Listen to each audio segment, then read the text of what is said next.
O ano é 2026 e Mestres do Universo chega aos cinemas trazendo uma enxurrada nostálgica e fazendo muito marmanjo se emocionar e querer reviver a infância dos anos 80. Mas você sabe por que isso? É porque os desenhos daquela época exerceram e ainda exercem muita influência nessa geração. E você vai entender por quê.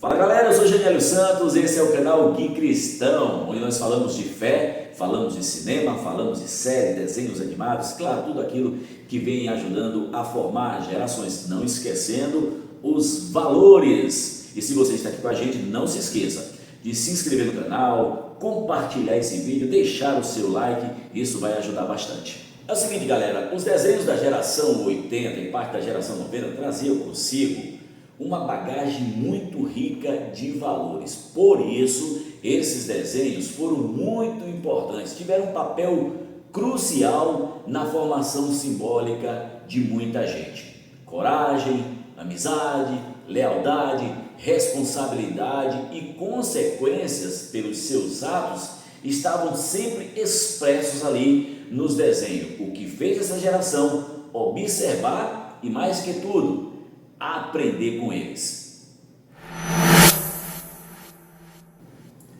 Em He-Man e os Mestres do Universo era trabalhada a coragem, a honra e o clássico embate entre o bem e o mal. Aqui, mocinhos eram os que defendiam as pessoas em nome da justiça, da verdade. E os vilões, eles eram só maldade, faziam essa maldade em benefício próprio, sem se esconder atrás da relatividade de hoje em dia, dando à nossa geração uma visão clara e objetiva do bem e do mal. E no final, sempre vinha lá o He-Man ou algum outro personagem, dando aquela lição de moral, ensinando, olha, no desenho de hoje você aprendeu que não pode agir assim, tem que agir assim, tem que respeitar papai, tem que respeitar mamãe, tem que ser assim, sempre dando ali uma lição de como ser uma pessoa melhor.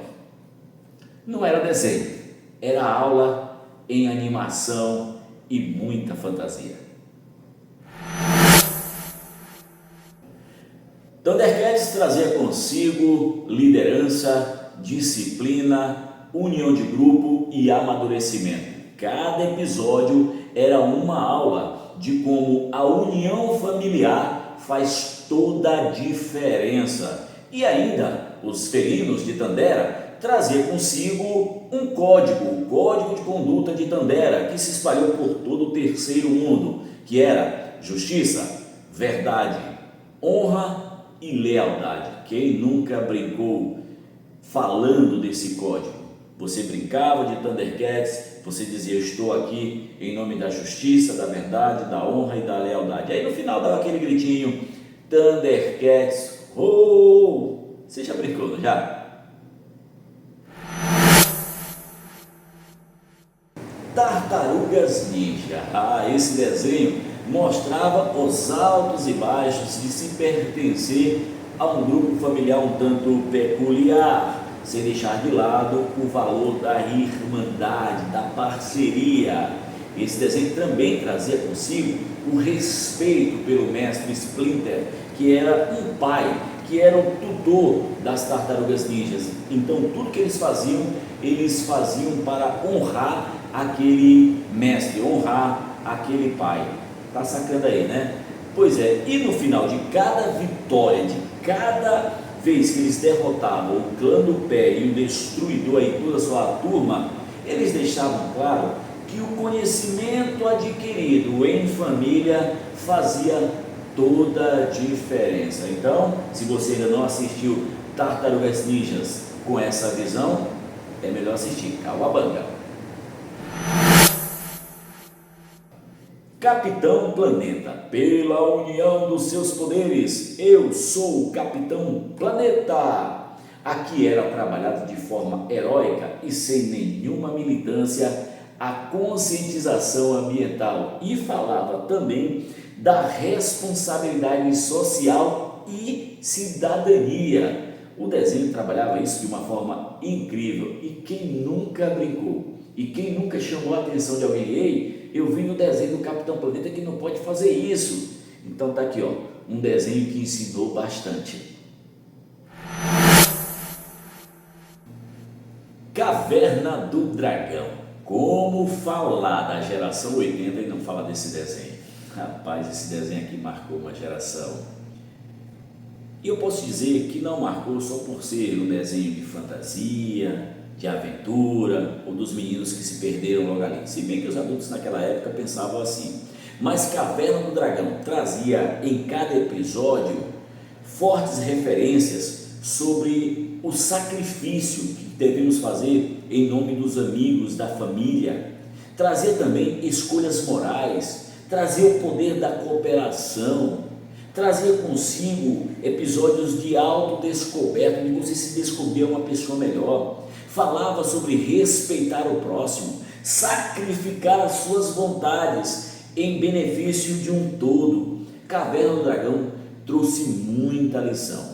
E se você não assistiu, eu recomendo demais. Caverna do Dragão é um livro de autoconhecimento de si próprio. Isso é uma obra de arte, uma obra-prima de arte. Dá até vontade de parar de fazer o vídeo e assistir novamente. Cavaleiros dos Zodíacos. Para muita gente era só pancadaria, explosão do cosmos, mas não. Cavaleiro dos Zodíacos trazia em cada episódio lições claras sobre perseverança, amizade, proteção dos mais fracos, nos ensinava a ter responsabilidade com os nossos deveres, nos ensinava a ter responsabilidade com as pessoas, em ser um protetor de quem não conseguia se defender naquela época. Olha só, e a gente passava isso adiante. Quem nunca brincou de Cavaleiro dos Zodíacos, entendendo que eu preciso ser um protetor das pessoas, dessa geração, ser um protetor do mais fraco? Cavaleiro dos Zodíacos trazia isso em sua essência. E quem vivenciou essa geração sabe o quanto esse desenho e muitos outros tiveram essa importância na formação do caráter, na formação simbólica do caráter da geração oitentista. A moral aqui é clara. Os heróis daquela época nos mostravam nas animações que mesmo eles tendo superpoderes, sendo totalmente diferentes do resto da humanidade, eles poderiam errar, eles poderiam se arrepender, eles poderiam aprender novamente. Eles traziam consigo aquela mensagem clara que atos, sendo eles bons ou ruins, geram consequências. Respeito à autoridade legítima. Os desenhos daquela época nos mostravam que mesmo os heróis sendo diferentes, tendo superpoderes, eles honravam e respeitavam pais, mães, mestres, líderes. O desenho sempre mostrava que essas pessoas, pai, mãe, mestres, líderes, eram essenciais na formação de caráter do super-herói. Era sempre essencial ter essa pessoa para o herói ser aquilo que iria se formar mais tarde. Ele precisava daquela instrução. E essas pessoas nunca eram retratadas como inimigos, como nos desenhos hoje em dia acabam retratando que o pai é o vilão, a mãe é a vilã, o mestre é o vilão. Naquela época não, mostrava que para o herói se tornar alguém de valores, ele precisava de uma liderança, ele precisava de um pai, de uma mãe, de um mestre, e isso não se vê hoje. Por isso, muita gente daquela geração cresceu honrando e respeitando seus pais, suas mães, seus mestres, seus tutores. No sacrifício pelo coletivo, os desenhos nos mostravam que o eu vinha sempre depois do nós. Todo herói, ele pensava, antigamente, na geração 80, todo herói pensava primeiramente no nós. em salvar a humanidade, salvar a terra, nem que isso lhe custasse a própria vida. Cavaleiro dos Zodíacos mostra muito isso. Nem que isso lhe custasse a própria vida. O eu vinha sempre depois do nós.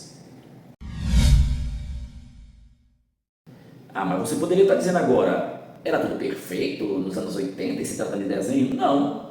E os desenhos também falavam sobre isso. Eles nos ensinavam que as frustrações são parte do processo de crescimento.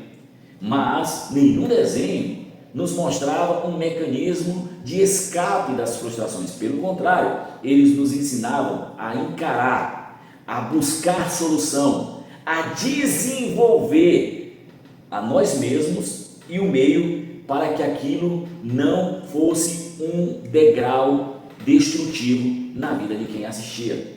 Nós olhávamos os desenhos, nós olhávamos o personagem passando pelas frustrações e aí, de repente, ele ensinava como sair daquilo. Nem que para isso tivesse que dar um passo atrás e reconhecer: ei, o erro foi meu, a decisão errada foi minha, agora eu preciso recomeçar. Nos desenhos dos anos 80, frustração era apenas mais um vilão a ser vencido. É essa a geração que cresceu, é essa a geração que se emociona hoje com o que o filme Mestres do Universo está fazendo. É essa geração oitentista que talvez você não vai entender, você que é da nova geração não vai entender. Mas quem é oitentista sabe o quão grande e quão importante foi vivenciar esses anos de glória na TV brasileira. Se você gostou, não se esqueça de se inscrever no canal, deixar o seu like, compartilhar esse vídeo e lembre-se, em Cristo nós temos a força.